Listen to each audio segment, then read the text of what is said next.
Friends, hello, this is Yanis Varoufakis. This speech was meant to be transmitted, broadcast, spoken live during the Palestine Congress in Berlin, Friday the 12th of April. But because the German police, egged on by the whole of the political system of the Federal Republic of Germany, burst in and prevented Jews, Palestinians, and the rest of us who wanted to have a Congress during which to discuss peace, reconciliation, coexistence, universal human rights from the Jordan River to the Mediterranean Sea. German police proved beyond reasonable doubt by bursting in and interrupting the live stream, grabbing the microphone, ending that magnificent Congress, that fascism does not need to win government in order to be in power. So allow me to say what I was going to say if the live stream was not so rudely interrupted by German coppers. Friends, congratulations and heartfelt thanks for being here, even though we were interrupted. Despite the threats, despite the police state, despite the panoply of the German press, despite the German political system that demonizes you for being here today. Why a Palestinian Congress, Mr. Varoufakis? A German journalist asked me recently. Because, as Hanan Ashrawi once said, we cannot rely on the silenced to tell us about their suffering. Today, Hanan Ashrawi's reason has grown depressingly stronger. Because we cannot rely on the silenced who are also massacred and starved to tell us about the massacres and the starvation. But there's another reason too. Because a proud, decent people, the people of Germany, are being led down a perilous road to a heartless society by being made to associate themselves with another genocide carried out, again, in their name, with their complicity. I'm neither Jewish nor Palestinian, but I am incredibly proud to be here amongst Jews and Palestinians, to blend my voice for peace and universal human rights with Jewish voices for peace and universal human rights, with Palestinian voices for peace and universal human rights. Being together here today, even though we were so rudely interrupted by German police, being together here is proof that coexistence is not only possible, but that it is here already. Why not a Jewish Congress, Mr. Varoufakis? The same German journalist asked me, imagining that he was being smart. I welcomed his question. For if a single Jew is threatened anywhere, just because she or he is Jewish, I shall wear the Star of David on my lapel and offer my solidarity, whatever the cost, whatever it takes. So let's be clear.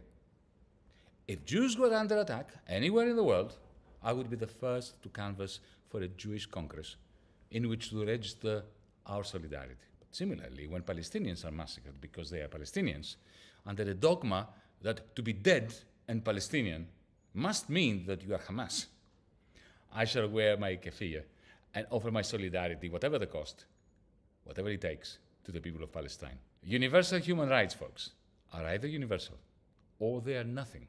With this in mind, I answered the journalist's question with a few questions of my own. Were 2 million Israeli Jews thrown out 80 years ago from their homes into an open-air prison and kept for those 80 years in that open-air prison without access to the outside world, with minimal food and water, no chance of a normal life, no opportunity to travel, and being bombed periodically for 80 years? No. Are Israeli Jews being starved intentionally by an army of occupation? Their children writhing on the floor, screaming from hunger? No. Are there thousands of Jewish injured children with no surviving parents crawling through the rubble as we speak, the rubble of what used to be their homes? No. Are Israeli Jews being bombed by the world's most sophisticated aeroplanes and bombs today? No. Are Israeli Jews experiencing complete ecocide of what little land they can still call their own? Not one tree left under which to seek shade or whose fruit to taste? No. Are Israeli Jewish children being killed today, now, by snipers at the orders of a member state of the United Nations? No. Are Israeli Jews driven out of their homes by armed gangs today? No. Is Israel fighting for its existence today? No. If the answer to any of these questions had been yes, I would be participating in a Jewish Solidarity Congress today. Friends, today, we would have loved to have a decent, democratic, mutually respectful debate on how to bring peace about, on how to bring universal human rights for everyone, Jews and Palestinians, Bedouins and Christians, from the Jordan River to the Mediterranean Sea, and to have this debate with people who think differently to us. We would have loved that.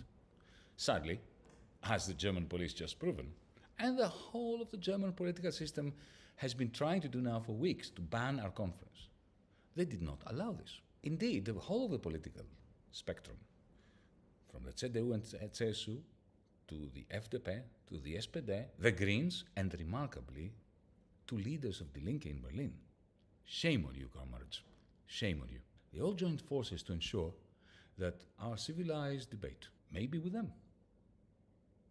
A debate in which we may disagree agreeably never takes place in Berlin, never takes place in Germany. I say to them, you want to silence us, to ban us, to demonize us, to accuse us. You therefore leave us with no choice but to meet your ridiculous accusations with very logical, fair accusations of our own. You chose this, not us. You accuse us of anti-Semitic hatred. We accuse you of being the anti-Semite's best friend when you equate the right of Israel to commit war crimes with the right of Israeli Jews to defend themselves. You accuse us of supporting terrorism.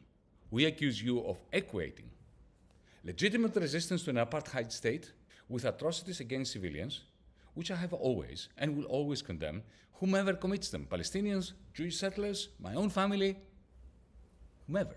We accuse you of not recognizing the duty of the people of Gaza to tear down the wall of the open prison in which they've been encased, confined for 80 years, and of equating this act of tearing down the wall of shame, which is no more defensible, remember, than the Berlin Wall was, with acts of terror. You accuse us of trivializing Hamas's October 7th attacks. We accuse you of trivializing the 80 years of Israel's ethnic cleansing of Palestinians and the erection of an unclad apartheid system across Israel and Palestine. We accuse you of trivializing Netanyahu's long-term support of Hamas, a support that Netanyahu has lent Hamas as a means of destroying the two-state solution that you claim to favor. We accuse you of trivializing the unprecedented terror unleashed by the Israeli army on the people of Gaza, in the West Bank, in East Jerusalem. You accuse the organizers of today's Congress that we are, and I quote from your text, not interested in talking about possibilities for peaceful coexistence in the Middle East against the background of the war in Gaza. Are you serious? Have you lost your mind? We accuse you of supporting a German state that is, after the United States, the largest supplier of the weapons that the Netanyahu regime uses to massacre Palestinians as part of a grand plan to make a two-state solution and peaceful coexistence between Jews and Palestinians absolutely impossible. We accuse you of never answering the pertinent question that every German must answer. How much Palestinian blood must flow before your justified guilt over the Holocaust is washed away? So let's be clear. We are here in Berlin with our Palestinian Congress, which your police state has disrupted and banned. We are here, nevertheless, because unlike the German political system and the German state and the German media, we condemn genocide and war crimes regardless of who is perpetrating them. Just as we opposed apartheid in the American South or in South Africa, we oppose apartheid in the land of Israel, Palestine, no matter who has the upper hand. Because we stand for universal human rights, freedom and equality among Jews, Palestinians, Bedouins, and Christians in the ancient land of Palestine. And so that we're even clearer on the questions that journalists or politicians put to us, legitimate or malignant. let me be clear. Do I condemn Hamas's atrocities? I condemn every single atrocity, whomever is the perpetrator or the victim. What I do not condemn, and I will never condemn, is armed resistance to an apartheid system designed as part of a slow-burning but inexorable ethnic cleansing program. Put differently, I condemn every attack on civilians, while at the same time, I celebrate anyone who risks their life to tear down the wall of shame. Is Israel not engaged in a war for its very existence, as some say? No, it is not. Israel is a nuclear-armed state with perhaps the most technologically advanced army in the world, and the panoply of the United States military machine having its back. There is no symmetry with Hamas. Hamas is a group which can cause, and has caused, serious damage to Israelis, but which has no capacity whatsoever to defeat Israel's military, or even to prevent Israel from continuing to implement the slow genocide, not so slow these days, of Palestinians, under the system of apartheid that has been erected with long-standing American, German, and European Union support. Are Israelis not justified to fear that Hamas wants to exterminate them? Of course they are. Jews have suffered a Holocaust that was preceded with pogroms and a deep-seated anti-Semitism permeating the whole of Europe and the Americas for centuries. It is only natural that Israelis live in fear of a new pogrom if the Israeli army falls. I understand that. That's perfectly understandable.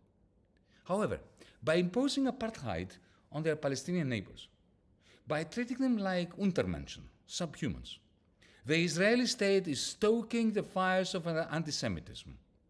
It is strengthening those Palestinians and Israelis who want just to annihilate each other. And in the end, apartheid contributes to the awful insecurity consuming Jews in Israel and the diaspora.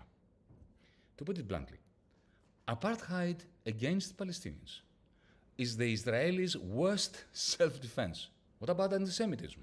Anti-Semitism is always a clear and present danger, a danger that must be eradicated, especially amongst the ranks of the global left and the Palestinians fighting for Palestinian civil liberties, everywhere. Others ask, why don't Palestinians pursue their objectives by peaceful means? They did. The PLO recognized Israel, even though Israel never recognized Palestine, and the PLO famously renounced armed struggle. And what did they get for it?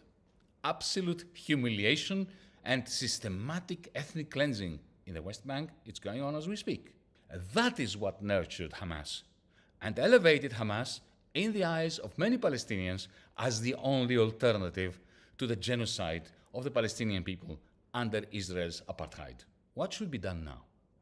What might bring peace to Israel-Palestine? First, an immediate, unconditional ceasefire. Second, the release of all hostages, Hamas's hostages, and the thousands of hostages held by Israel. That must be the first step towards a peace process under the auspices of the United Nations, supported by a commitment by the international community, to end apartheid and to safeguard equal civil liberties and equal political rights for everyone, for all. What should replace Israeli apartheid? Well, that must be left to Israelis and Palestinians to decide between the two-state solution and the solution of a single federal secular state. But under the condition that the international community has made it clear to everyone that there will be equal political rights and equal civil liberties from the Jordan River to the Mediterranean Sea. Friends, in the final analysis, we are here because vengeance is a lazy form of grief. We are here to promote not vengeance, but peace and coexistence across Israel-Palestine. We are here to tell German Democrats, including our former comrades of Die Linke, who have been a great disappointment, that they have covered themselves in shame long enough, that two wrongs do not one right make, that allowing Israel to get away with the war crimes is not going to ameliorate the legacy of Germany's crimes against the Jewish people. Beyond today's Congress, we have a duty, in Germany in particular, to change the conversation. We have a duty to persuade the vast majority of decent Germans out there that universal human rights is what matters. That never again means never again for anyone. Jew, Palestinian, Ukrainian, Russian, Yemeni, Sudanese, Rwandan, for everyone, everywhere. In this context, I am pleased to announce that DiEM25's German political party, Mera25, will be on the ballot paper in the European Parliament elections this coming June in Germany. Mera25 Germany will be seeking the vote of German humanists who crave at least one member of European Parliament representing Germany and calling out the European Union's complicity in genocide, a complicity that is Europe's greatest gift to the anti-Semites in Europe and beyond. I salute you all, and I suggest that we never forget that none of us is free if one of us is in chains. Carpe diem.